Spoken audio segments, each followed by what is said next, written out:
testify before the House Foreign Affairs subcommittees on Europe and Africa on the subjects of Russia's activities and influence in Africa. Particularly through military engagement, we see Russia developing a lot of relationship with various countries. But these relationships are not new. Russia, in the days of the Soviet Union, stood alongside a lot of African countries as these were fighting for independence from colonial powers. Now the Russians are back trying to call on their friends across the continent.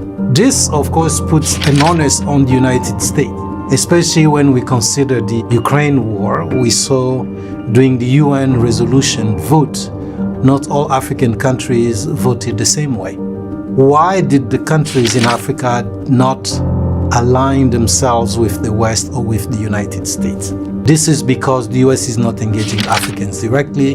It's because they're going through the former colonial powers. That is a disadvantage.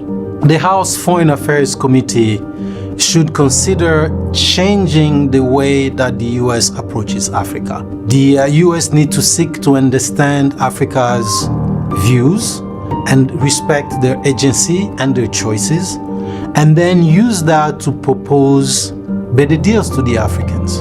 Russia may be shunned by many around the globe for its invasion of Ukraine, but it has found friends in Africa. Russia has been long tied to the continent, stretching back to the Cold War, and at times helping many liberation struggles gain independence from colonial rule. At the United Nations on Wednesday, South Africa was among 24 African countries that declined to join the resounding vote denouncing Russian aggression. 16 African countries abstained, 7 didn't even vote at all, and 1, Eritrea, voted against it, keeping company with only Russia, Belarus, Syria and North Korea. And why Africa has become so important for the world. The United States of America recognize Africa's strategic significance. If you look at different aspects, as Cold War trends re-emerges, Africa has become a key stage for strategic competition between actors with varying for sometimes irreconcilable interest. The geopolitical relevance of the continent is set to increase dramatically. Africa's population is booming, and its mineral resources will be a high demand for the green energy transition. Moreover, the African bloc looks poised to play a determining role in multilateral institutions. The political landscape has significantly changed since the second half of the 20th century. African countries are now better equipped to reap the benefits of this systemic competition. If you look at the United States strategy for Africa, Africa has never been a priority for American policymakers. While the Biden administration is no exception, the United States 2022 strategy towards Sub Saharan Africa clearly recognized the relevance of the continent within the current fragmentation world order. The document highlights 3 very important sections. Africa will account for 15% of the world's population by 2050. It holds 30% of the world's reserves of critical minerals, and it makes up to 28% of the United Nations voting groups. But the rationale for the United States' engagement in the region is also based on the need to counteract expanding influence of other actors, namely China and Russia. In recent decades, the United States policy for Africa has been determined mostly by security concerns. The United States should also give African leaders the consideration that they deserve. When African leaders visit Russia or China or any other part of the world, they are received with all the honors befitting their ranks. When they come to America, they rarely are seen at the White House. That means Africans feel disrespected by the United States. President Trump, as a leader of an important country like the United States, it is important for you not to disrespect or show any disrespect to any country in the world. We want the United States to engage with the world, with other countries, with due regard, with respect, particularly Africa. Africa is the origins of humanity, and you must therefore respect your origins. President Trump's origins and his roots are in Africa. Both Washington and Brussels would like African countries to unequivocally condemn Russia's invasion of Ukraine, but that's not what we are seeing so far. When compared with other actors like the European Union or China, the United States approach has been characterized by trade and investment rather than development assistance on loans. Instead of broad agendas, Washington relies on specific programs like the 2000 African Growth and Opportunity Act and the 2003 President's Emergency Plan for Aid and Relief of 2013, looking at the Power African Initiative, or most recently, Prosper African Initiative designed by the Trump administration at the time. We have made lots of videos on this particular channel. If you are new here, we encourage you to check the entire channel for you to see more exciting and educating content regards the global African perspective. Without any more delay, let's just dive straight into it. The first area where U.S.-Africa collaboration must be strengthened is in the area of national sovereignty. The Biden administration is in a unique position to leverage its influence at multilateral fora and institutions to ensure that the sovereignty of African states is respected and defended as much as developed nations desire African states to respect theirs. This will have the effect of making African states feel that their voices at the global community carry weight, which will in turn foster the kind of cooperation that is truly mutual and equal. Strengthening the weight of developing countries' voices in institutions like the United Nations Security Council, the World Trade Organization, the World Health Organization, is one way of recognizing the sovereignty of all countries and leveraging it to foster cooperation among them. This policy of treating any countries as children to be forever regulated and sustained by external forces has no place in the 21st century, for it encourages the childish tendencies of those nations to be employed and perpetuated. So when the US comes calling for their support, the US does not get it. The US should not be in the business of chasing shining objects across Africa, whether it's China or Russia or any newcomer. The US need to focus in its long-term goal and objective and engage Africans accordingly. The new strategy reaffirmed declarations from the 2017 when the National Security Strategy named China and Russia as actors attempting to erode American security and prosperity within the continent of Africa. The document states that the US rivalry are employing non-military tools to advance their influence and interest on the African continent. The United States strategy for African countries has become much more comprehensive and now includes 4 far-reaching goals. The first is fostering openness and open society in accordance with international liberal world order led by the US. The second is to deliver democratic and security dividends based on the idea that democracy is exportable through positive inducement and punitive measures such as sanctions. The third is to advance pandemic recovery and economic opportunity. Finally, the fourth targets its support conservative climate adoption and also energy transition. In these particular ambitious goals, several factors will be critical in shaping US relations with African countries. I think that Sergei Lavrov wants to show that Russia's post-Western foreign policy is really taking off. And he views the Russian-African partnership as some kind of alliance against the American and European efforts to preserve a unipolar order. Russia has been condemned by Europe and a lot of countries, and there is a need for Russia to continue to present itself to a domestic audience as legitimate, that it still has friends in the world. There's a large number who feel like, number one, that punishing Russia with sanctions is actually exacerbating the problem, and that neutrality is the path to supporting a diplomatic solution. Number two, this is not necessarily our fight. like European countries, Western countries. So most African countries are looking at all means, using all means possible to balance the relationships that they have. So what we have here is not so much that Russia has been successful in convincing Africans about this, or that Europe has not been successful.